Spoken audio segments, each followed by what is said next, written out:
This channel does not promote any violent, harmful, or illegal activities. All content provided by this channel is meant for an educational purpose only.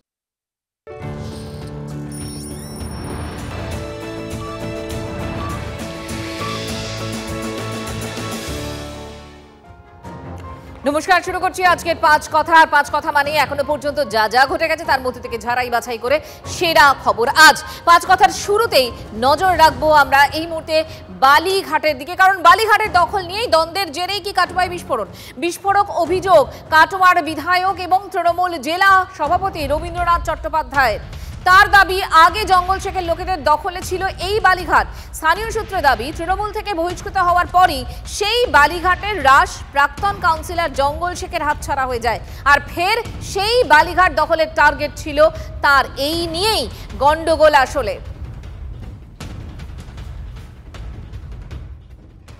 যেটুকু শুনেছি তাতে ওই বালিঘাটটা already একজন লেসি auction করে lease পেয়েছে, সেটা তো আর দখল করার সুযোগ নেই। সেটা প্রথমে বালিঘাট দখল নেবে, সেখান থেকে রোজগার হবে এবং তারপরে ওরা আবার কাটোয়া শহরে ঢুকবে, সেখানে যাত্রার উপর হামলা হতে পারে। যাত্রা বলতে আমাদেরই কোনো কর্মী বা কোনো সমর্থকের উপরে হামলা হতে পারে, আমার উপরেও হতে পারে। ওদের তো পূর্ব ইতিহাস সেই কথাই বলছে যে ওরা সবসময় ভয় দেখিয়ে লোককে যা কিছু করার করেছে।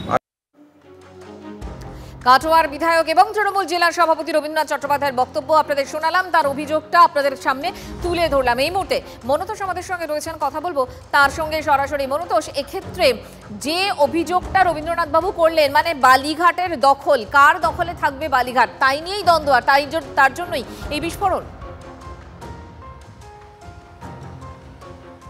দেখো, রবিবাবু তিনি কিন্তু পরিষ্কারভাবে অভিযোগ করলেন এবং এই ঘটনার পর যে আমি রয়েছি রাজুয়ার ঠিক পাশে একটি বালিঘাটে, এবং এই চুরপুনি বালিঘাট বলে ঠিক এই বালিঘাট, এবং এই ঘটনার পর স্থানীয় যারা মানুষজন রয়েছেন, যারা বালি খাদানের কর্মী, তারা কিন্তু যথেষ্ট আতঙ্কের মধ্যে রয়েছেন। এবং যেটা স্থানীয় বিধায়ক, তিনি যখন অভিযোগ করছেন যে এই ধরনের মারাত্মক অভিযোগ করছেন যে একজন দুষ্কৃতী, যদিও তিনি আগে তৃণমূল কংগ্রেস করতেন এবং তৃণমূল কংগ্রেস থেকে বহিষ্কৃত হয়েছেন, তার নেতৃত্বে এই ধরনের ঘটনা ঘটছে। এবং তারপরে কিন্তু যারা স্থানীয় বালিখাদানের কর্মী রয়েছেন এবং স্থানীয় মানুষজন রয়েছেন, তারা কিন্তু চরম আতঙ্কের মধ্যে রয়েছেন। এবং স্থানীয় মানুষজন যারা গ্রামবাসী, তারা যেটা অভিযোগ করছেন যে এই ঘটনার পর স্থানীয় যে ভিলেজ পুলিশ বা পুলিশ, তারা কোথায়? এই ধরনের ঘটনা করছে, পুলিশ ডিপার্টমেন্ট বা পুলিশ বিভাগ কীভাবে বিষয়টা তারা জানতো না, তারা কেন জানলো না, এই একটা কিন্তু অভিযোগ তারা তুলছেন। এবং এই ঘটনার পরে তারা যথেষ্ট আতঙ্কের মধ্যে রয়েছেন এবং বালিখাদানের যারা কর্মী রয়েছেন, তারা তো আতঙ্কের মধ্যে রয়েছেনই। মঞ্জিরা, মনতোষ, এই মুহূর্তে যদি আতঙ্কের পরিবেশের কথা তুমি বলো, তাহলে স্থানীয় প্রশাসন তারা কি কিছুই জানে না? পুলিশ কি বলছে? একদমই তাই। এই প্রশ্নে কিন্তু স্থানীয় মানুষজন তুলছে যে আগে এখানে এই গ্রামে কিন্তু ভিলেজ পুলিশের ব্যবস্থা থাকতো, স্থানীয় পুলিশের ইনফর্মার থাকতো, তাহলে সে পুলিশের ইনফর্মার ফেল কেন?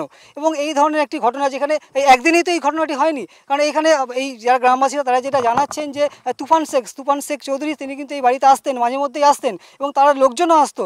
তাহলে এই ধরনের ঘটনা, বোমা বাঁধার ঘটনা তো আগেও হতো, এমনটা কিন্তু স্থানীয়রা জানাচ্ছেন। তারা কিন্তু ঘুণাক্ষরেও টের পাননি।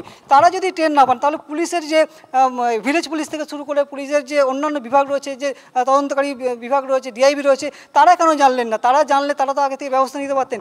অর্থাৎ পুলিশের যে বিভাগ, সেই বিভাগ কি সম্পূর্ণ ফেল? তারা এই প্রশ্ন কিন্তু তুলছেন। এবং এই ঘটনার পরে যারা স্থানীয় মানুষজন, তারা কিন্তু, যেমন আগেও তোমায় বলছিলাম, যে তারা কিন্তু চরম আতঙ্কের মধ্যে রয়েছে। কারণ এই শুধু এই বাড়িটি, একটা কথা বলো, এই ঘটনার পর আজকে কি বালি তোলা এই কাজগুলো, গাড়ি কি ঢুকেছে একদম? আজকের ছবিটা কি? দেখো, এই মুহূর্তে যেহেতু বর্ষাকাল চলছে এবং বর্ষাকালে তোমার 1 জুন থেকে বালি তোলার কাজ সম্পূর্ণ রকম বন্ধ থাকে, এবং এই মুহূর্তে যে বালিখাদের সামনে আমি রয়েছি, সেই বালিখাদেও কিন্তু বালি তোলার কাজ হচ্ছে না, বালিখাদ সম্পূর্ণ বন্ধ রয়েছে। তবে স্থানীয় যারা বালির খাদানের যারা কর্মী রয়েছেন, তারা কয়েকজন আছে, তাদের সঙ্গে আমি কথা বলছিলাম। তারা কিন্তু এই ঘটনার পরে যথেষ্ট আতঙ্কের মধ্যে রয়েছে। তারা কিন্তু ঘুণাক্ষরে টের পাননি যে এই ধরনের ঘটনা ঘটছে, তাদের বালিখাদের উপর আক্রমণ হতে পারে, যেটা স্বয়ং বিধায়ক জানাচ্ছেন। এই ধরনের ঘটনা শোনার পরে, বিধায়কের মুখ থেকে শোনার পরে, তারা কিন্তু আতঙ্কের মধ্যে রয়েছেন। মঞ্জিরা, আতঙ্কের পরিবেশ রয়েছে। মনতোষ, আপাতত তোমাকে ধন্যবাদ। এবং আজকে এই মুহূর্তে বালিঘাটের ছবি দেখাচ্ছিলেন তিনি, কাটোয়ার বিধায়ক এবং তৃণমূল জেলা সভাপতি রবীন্দ্রনাথ চট্টোপাধ্যায় যে অভিযোগ করছেন যে এই বালিঘাট দখল নিয়েই আসলে গন্ডগোল। শুনুন আরো একবার তাঁর বক্তব্য।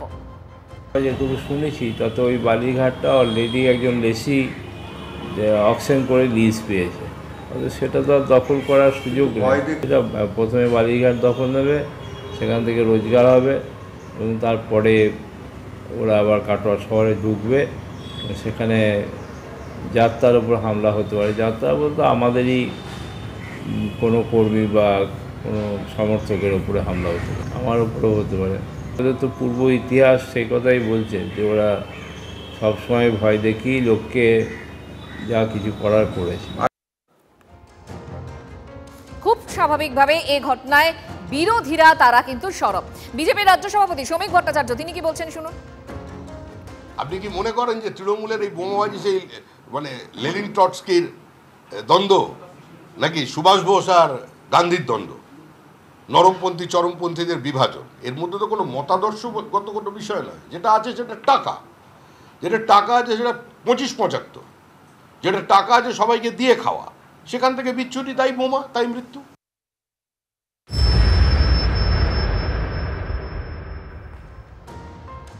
কাটোয়ার রাজোয়া গ্রামে ভয়াবহ বিস্ফোরণ, ধ্বংসস্তূপ থেকে উদ্ধার ছিন্ন ভিন্ন দেহ। বিস্ফোরণের তীব্রতায় উড়ে গেছে বাড়ির চাল, হুড়মুড়িয়ে ভেঙে পড়েছে দেওয়াল।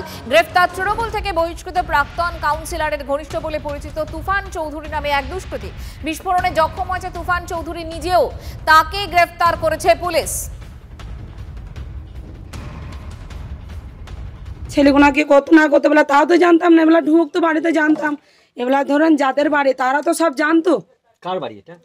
এটা ধরেন মন্টু শেখের বাড়ি। এবেলা আমরা দাদা আমরা তো জানি না যে এখানে বোমা বানছি, তাহলে আমরা একটা ফোন করে আমরা তাও বলতাম। একটা ছেলে ওই এইদিকে বেরিয়ে কিন্তু পালিয়ে গেছিলো, তুফান বলে ছেলেটার নাম, বেরিয়ে পালিয়ে গেছিলো। সিভিল পুলিশ আসি ছেলেকে ধরলো, ধরি তখন ওই দোকানটা আছে, ওই দোকানটার ওইখানটাতে দাঁড়াইলো। এবেলা তা করতে করতে শুনলাম এইখানটায় একটা লোক মৃত্যুদেহ পড়ে আছে। আমাদেরকে রাত 2টোর সময় এসে পুলিশ এবার এসে আমার শ্বশুরকে শাশুড়িকে তুলেছে। তারপর আমাকে পুলিশ তুলে আমাকে শুধুইল যে এরকম ব্যাপার তোমার স্বামী বলতে চাইছে না। তারপর কতক্ষণ পর আমাকে ছবিটা দেখাইলো, যে ছবিগুলো দেখি আমাকে বলছে এটা তুই স্বামী, তুই চিনতে পারছিস? তা আমি বলছি হ্যাঁ এটা আমার স্বামী। তাইলে ওইখানে কী করে গেলো? তাহলে আমি সেটা কী করে জানবো? কালকে পুরো 6টার সময় বেরিয়ে গেছে, সন্ধ্যে 6টায় মিস্ত্রি কাজ থেকে এসেই বেরিয়ে গেছে। কার কি লোয়ার কে সূত্র আছে না কি আছে আমি সেটা তো বলতে পারছি না। ভোটমুখী বাংলায় কোনায় কোনায় বোমার পাহাড়, ভয়াবহ বিস্ফোরণে কেঁপে উঠল কাটোয়া রাজোয়া গ্রাম। আর এর আগে 23শে জুন কালীগঞ্জ উপনির্বাচনের রেজাল্টের দিন ও তৃণমূলের বিজয় উল্লাস। আর সেই বিজয় মিছিল থেকে মুড়িমুড়কির মতো ছোড়া হয় বোমা, যার আঘাতে নিহত হয় নিরীহ 4র্থ শ্রেণীর ছাত্রী তামান্না খাতুন। তারপরেও কি শিক্ষা নেয়নি পুলিশ? প্রশাসন কেন চোখ বুজে বসে আছে? অন্য জেলা থেকে লোক নিয়ে এসে বোমা বাঁধার কাজ হচ্ছিল কাটোয়ার রাজোয়া গ্রামে, জানতোই না পুলিশ প্রশাসন। তাহলে কি পুলিশের ইন্টেলিজেন্স ফেল করছে, নাকি জেনেও রাজনৈতিক সমীকরণের কারণে সেই সমস্ত তথ্য চেপে যাওয়ার চেষ্টা হচ্ছে? উঠছে একের পর এক প্রশ্ন। কালীগঞ্জের ঘটনার পর খোদ মুখ্যমন্ত্রী পুলিশকে কড়া ব্যবস্থা নির্দেশ দিয়েছিলেন। তারপরেও কেন পুলিশ কোনো রকম ব্যবস্থা নিচ্ছে না? কেন তাদের টনক নড়ছে না? প্রশ্ন উঠছেই।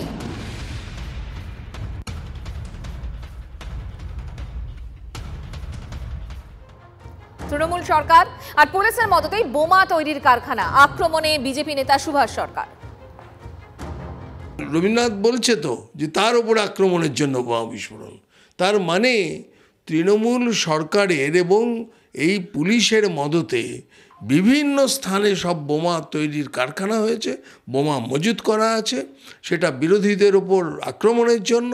আর তার সঙ্গে সঙ্গে নিজেদের হিস্সা বন্টনে যখন গণ্ডগোল হচ্ছে সে তার জন্যও করছে। আগেকার দিনে ডাকাতির ভাগ নিতে সমস্ত ডাকাতদের মধ্যে জঙ্গলে মানে ভয়ঙ্কর লড়াই হতো, সেই অবস্থায় পড়ে গেছে। কাজেই এর থেকে তৃণমূলের মুক্তির কোনো রাস্তা নেই, তৃণমূল দলটা আপনা আপনি ভেঙে পড়বে। প্রাক্তন পুলিশ কর্তা অরিন্দম আচার্য তিনি কি বলছেন শুনুন।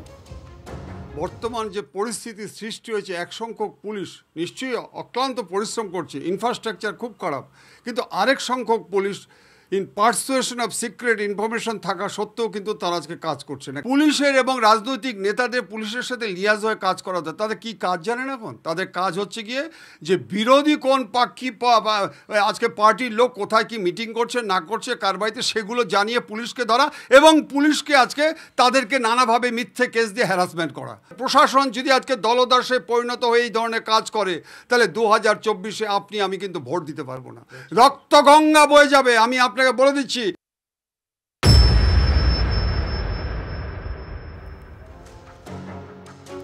সিভিক ত্রাস কিছুতেই শেষ হচ্ছে না এই রাজ্যে। নদিয়ার শান্তিপুরের ঘটনায় নয়া মোড়, সেখানে শান্তিপুর থানায় সিভিক ভলেন্টিয়ারের বিরুদ্ধে খুনের অভিযোগ দায়ের পরিবারের। মৃতের মেয়ের অভিযোগ যে গোয়াল ঘরে গলায় দড়ি পেঁচিয়ে শ্বাসরোধ করে হত্যা করা হয়েছে। ফুল চোর অভিযোগে মহিলাকে কান ধরে উঠবোস, গাছে বেঁধে হেনস্থার অভিযোগ ওঠে। সিভিক ভলেন্টিয়ারের নাম নিয়ে পরিবারের হুমকি, দাদাগিরি। অভিযোগ অপমানে আত্মঘাতী হন মহিলা। মৃতের মেয়ের খুনের অভিযোগের ভিত্তিতে ঘটনায় নয়া মোড়। মহাদেব এই মুহূর্তে আমাদের সঙ্গে টেলিফোনে রয়েছেন আমাদের প্রতিনিধি। মহাদেব, এই মুহূর্তের খবর কি, লেটেস্ট আপডেট কি? লেটেস্ট আপডেট বলতে পুলিশ ঘটনাস্থলে গিয়েছেন, শান্তিপুর থানা ভারপ্রাপ্ত ওসি তিনি ঘটনাস্থলে গিয়ে তদন্ত শুরু করেছেন। কারণ যেটা অভিযোগ উঠেছে, খুনের অভিযোগ উঠেছে এবং সিভিক ভলেন্টিয়ার গিয়ে বাড়িতে হুমকি দিয়েছে এবং তিনি পরবর্তীকালে তাকে রাত্রে তার বাড়িতে গিয়ে তাকে গলায় ফাঁস দিয়ে গোয়াল ঘরে ঝুলিয়ে দেওয়ার অভিযোগ করা হচ্ছে। সমস্ত ঘটনার তদন্ত শুরু হয়েছে, এখনো পর্যন্ত কিন্তু বিষয়টি স্পষ্ট নয়। তবে পুলিশ এই ঘটনায় এখনো পর্যন্ত সিভিক ভলেন্টিয়ারের বিরুদ্ধে কোনো ব্যবস্থা গ্রহণ করেনি। তবে ময়নাতদন্ত পর বিষয়টি স্পষ্ট হবে আদৌ তাকে হত্যা করা হয়েছে না তিনি আত্মহত্যা করেছেন। তবে এই ঘটনাকে কেন্দ্র করে রীতিমতো কিন্তু এলাকায় চাঞ্চল্য। মহাদেব, আপাতত তোমাকে ধন্যবাদ। ঝামেলা করেছিল রাতে 11:12টার দিকে এসে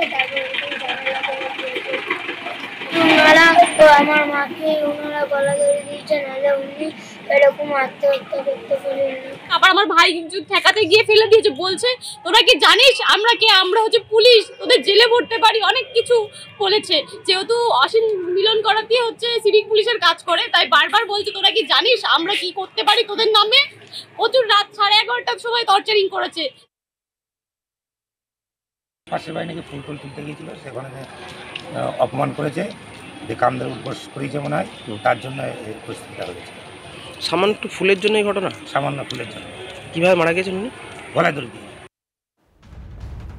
শান্তিপুর এই মুহূর্তে যে খবর আপনাদেরকে দেখাচ্ছিলাম, সেখানেও সিভিকের দাদাগিরি, এবং শুধু তাই কেন, আরজিকর টু শান্তিপুর একের পর এক সিভিকের দাদাগিরির ছবি সামনে এসেছে। আপনাদেরকে দেখাচ্ছি সেই ছবি আরও একবার। কসবার ঘটনা, পাঁশকুড়ার ঘটনা, ধূপগুড়ির ঘটনা, সিথির ঘটনা, একের পর এক সিভিকের তোলাবাজি, দাদাগিরি, কিন্তু কোনো রকম ব্যবস্থা এখনো পর্যন্ত নেওয়া হয়নি এবং একের পর এক ঘটনা ঘটেই চলেছে এ রাজ্যে। এ নিয়ে আমরা কথা বলেছিলাম প্রাক্তন পুলিশ কর্তা অরিন্দম আচার্যর সঙ্গে, শুনুন তার বক্তব্য। সাহসটা তারা পাচ্ছে কি করে? দেখুন একের পর এক ঘটনাগুলো যে কত রকম ঘটনা পুলিশ তদন্ত করছে। আমি এই জন্যই বলি যে তদন্ত যদি ঠিক হতো, দোষী ব্যক্তির বিরুদ্ধে যদি আজকে ঠিক মতো নির্ধারিত করে তাদের শাস্তির ব্যবস্থা করতে এত সাহস পায়। তদন্তের নামে আজকে যে কোনো মানুষ একটা প্রহসন হচ্ছে, প্রহসন, 100 টাইমস বলছি প্রহসন। এই মুহূর্তে আরো একটা খবর দিয়ে আপনাদের, তৃণমূল কংগ্রেসের 21শে জুলাই একেবারেই সামনে। সেই 21শে জুলাইয়ের মানে 21শে সমাবেশের আগেই এ রাজ্যে প্রধানমন্ত্রী নরেন্দ্র মোদীর জোড়া সভার কথা জানা যাচ্ছে। আরো একবার আপনাদের বলি, মে মাসের পর চলতি মাসে আরো একবার প্রধানমন্ত্রী নরেন্দ্র মোদীর জোড়া সভার কথা জানা যাচ্ছে। এই মুহূর্তে প্রদীপ্তকান্তি ঘোষ আমাদের সঙ্গে রয়েছেন, কথা বলবো তার সঙ্গে। প্রদীপ্ত, মে মাসে আলিপুরদুয়ারের পর এ মাসে মানে চলতি মাসে আবারও বঙ্গ সফরে আসছেন প্রধানমন্ত্রী, কি জানতে পারছি আমরা? দেখো এখনো পর্যন্ত তেমনটাই স্থির হয়ে রয়েছে এবং সম্ভবত 18ই জুলাই এই রাজ্যে আসবেন নরেন্দ্র মোদী এবং প্রধানমন্ত্রী একসঙ্গে দুটো কর্মসূচি করতে পারেন।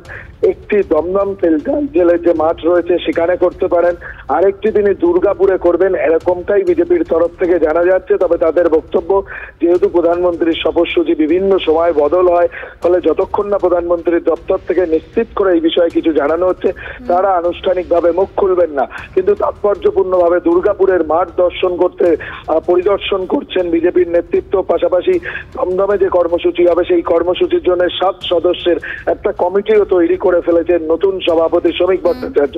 অর্থাৎ এটা স্পষ্ট যে প্রধানমন্ত্রীর সফর নিয়ে আনুষ্ঠানিকভাবে তারা কিছু না বলতে চাইলেও প্রধানমন্ত্রী যে এই সফরে আসবেন এবং 16ই জুলাইয়ের পর তাদের বিভিন্ন স্তরের নেতৃত্বকে বলেছেন সম্ভবত দিনক্ষণটা 18ই জুলাই এবং ওই দিনই জোড়া সভা করবেন নরেন্দ্র মোদী, এমনটাই বিজেপি সূত্রে খবর।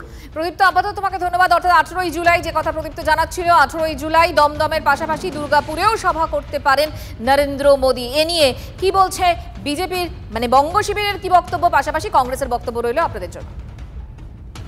আমাদের পার্টির নানা কার্যক্রম থাকে, তো সেই পার্টি কার্যক্রমে আমাদের কিছু সভার পরিকল্পনা আছে, সেই কারণেই আমরা আজকে এসেছি, একটু দেখছি। প্রধানমন্ত্রীর আসার কোনো কথা? প্রধানমন্ত্রী ভারতবর্ষের যে কোনো প্রান্তে যে কোনো সময় যেতে পারেন। 18 তারিখ আসছেন? আমাদের কাছে এখনো পর্যন্ত সে ধরনের কোনো খবর নেই। যদি প্রধানমন্ত্রী আসছেন এমন খবর আমাদের কাছে এসে পৌঁছায়, আপনাদের নিশ্চিতভাবে জানিয়ে দেওয়া হবে। এখানে সভা হওয়ার সম্ভাবনা থাকতে পারে? আমরা কোনো একটা বড় কার্যক্রম দুর্গাপুরে নেব এরকম পরিকল্পনা হয়েছে, পার্টির প্রোগ্রাম হবে, সেই কারণে আজকে আমরা এখানে এসেছি। বিজেপি পার্টি বাংলা দখল করার জন্য সর্বস্ব পণ করে তারা ময়দানে নামার চেষ্টা করছে। তার জন্য এখন থেকে প্রধানমন্ত্রী, গৃহমন্ত্রী, আরো বড় বড় মন্ত্রী শান্তি তারা আসবে। এটার মধ্যে অবাক হওয়ার কিছু নেই।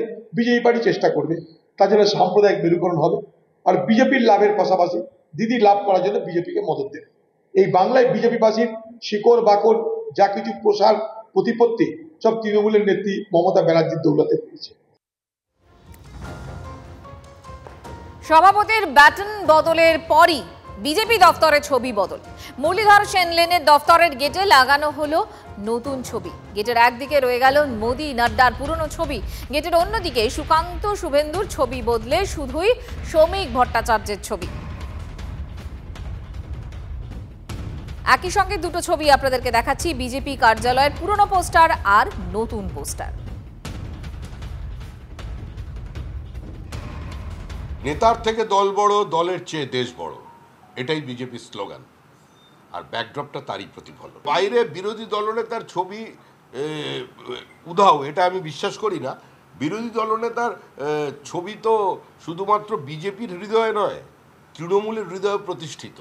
কারণ তৃণমূল সকাল থেকে রাত্রি পর্যন্ত বিরোধী দলনেতাকে স্মরণ করে, রাত্রিবেলা মাঝরাত্রে ঘুম ভেঙে গেলে একবার উঠে পড়ে আবার জল খেয়ে নেয়, আবার দুটো শুভেন্দু করে ঘুমিয়ে পড়ে, আবার সকাল থেকে শুভেন্দু ভজনা চালু হয়ে যায়। তো ওনার হৃদয়, উনি তো সকলের হৃদয় বিরোধী দলনেতা, মুখ্যমন্ত্রীর পরবর্তী পোস্ট। কসবা গণধর্ষণ কাণ্ডে তদন্তে আরও একটি মোবাইল ফোন বাজেয়াপ্ত করল পুলিশ। আরও এক নিরাপত্তারক্ষীর মোবাইল ফোন বাজেয়াপ্ত করা হয়েছে। জানা যাচ্ছে যে ঘটনার আগে নিরাপত্তারক্ষীদের ডিউটি বদল হয়।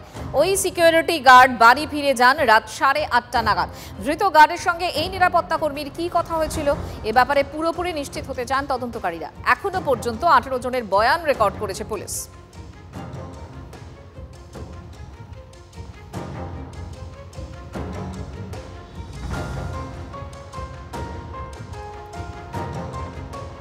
এবার মনোজিতের আইনের ডিগ্রি বাতিলের পথে কলকাতা বিশ্ববিদ্যালয় কর্তৃপক্ষ। প্রমিত জাইবের রেজিস্ট্রেশনেরও বাতিলের ভাবনা। বিচার প্রক্রিয়ার দিকে কড়া নজর বিশ্ববিদ্যালয় কর্তৃপক্ষের।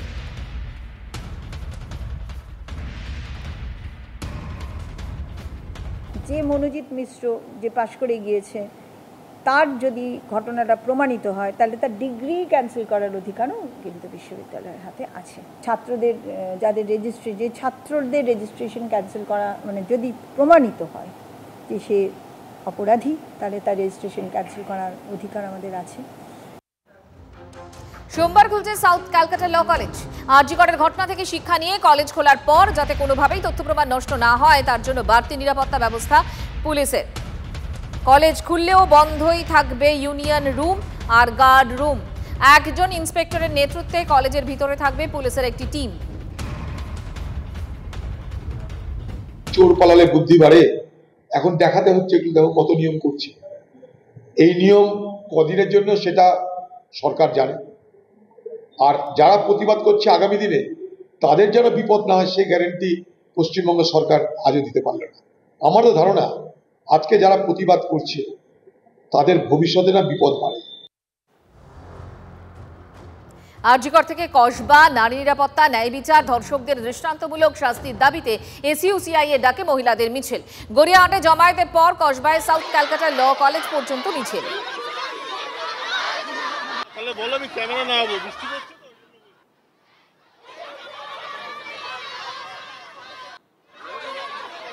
জেনেও তারা না জানার ভান করেছে।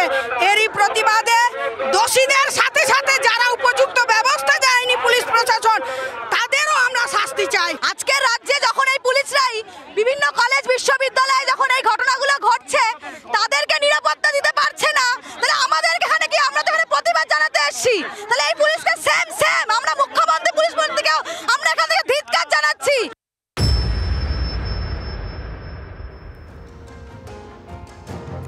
জীবিতকে মৃত, ভুয়ো ছেলে সাজিয়ে নকল ওয়ারিসন সার্টিফিকেট, গোটা পরিবারের নথি জাল করে 7 বিঘা জমি বাগান হাতিয়ে নেওয়ার অভিযোগ। মালদার মানিকচক ব্লকের জাল নথি চক্রের সঙ্গে জমি লুটেরাদের যোগসাজশ। কাঠগড়ায় তৃণমূল পরিচালিত চৌকি মির্দাতপুর পঞ্চায়েতের প্রধান আনোয়ার হোসেন ও পঞ্চায়েত সদস্য তাজবুল শেখ। ইংরেজবাজার থানায় 12 জনের নামে অভিযোগ দায়ের করেছেন জমির মালিক মোস্তাকিম শেখ। শাসক নেতা জমি মাফিয়াদের সঙ্গে বিএলএলআরও রেভিনিউ অফিসারের নামেও নালিশ ঠুকেছেন তিনি। আমার মৃত্যু সার্টিফিকেট জাল দিয়েছে ধরমপুরের প্রধান, তৃণমূলের প্রধান। আমরা আমাকে সব দালাল সব ভয় দেখেছিল, আমরা বিক্রি করবো না, ও বিক্রি করে নিবে দালাল সব জমি 7.5 বিঘা হাতি নিচ্ছে। মানে জাল ডকুমেন্ট বানিয়ে আপনার ছেলে বানানো হয়েছে? হ্যাঁ, ছেলে বানানো হয়েছে। এই মহিলাটা হচ্ছেন বাবার ছেলের বৌমা। আনুমানিক দেখতেই পাবেন, বুঝতে পারবেন বাবা থেকে বড় আছে উনি। ছেলে তার মৃত, সিনিও বাবা থেকে বড়। ইনার যদি বয়স যদি আমার বাবা থেকে বড় হয় বৌমার, তার স্বামী, তাতে আমার বাবা তো অটোমেটিক বড় হবে। এবং ইনি আমার বাবার ছেলে দেখানো হচ্ছে, মানে নাতি। ইনি কি আমার বাবার নাতি হতে পারেন? 60 ইয়ার্স লোকের একটা নাতি এত বড় হতে পারে? অভিযোগ করে হয়েছে ফার্স্ট যিনি আমাদের বাবাকে মৃত সার্টিফিকেট ডকুমেন্টস দিয়েছেন, উনার এই ডকুমেন্টসের থ্রুতে সমস্ত কিছু কাজকর্ম কিন্তু হয়েছে। মেন ফাংশন কিন্তু ইনি আছেন। প্রধানকে ধরবো আমি, অন্য কথা ধরবো না আমি। ওনার সিগনেচার দেখতে পাচ্ছি, সে জাল আছেন, সে কি আছে জানি না, কিন্তু ওনার ডকুমেন্টস এখানে আছেন প্রধানের। কেলেঙ্কারি ফাঁস হতেই কার্যত পালিয়ে বেড়াচ্ছেন অভিযুক্ত প্রধান আনোয়ার। পুলিশ এবং জেলা প্রশাসনের কাছে অভিযোগ জমা পড়েছে, তদন্তের নির্দেশ দিয়েছেন বিডিও।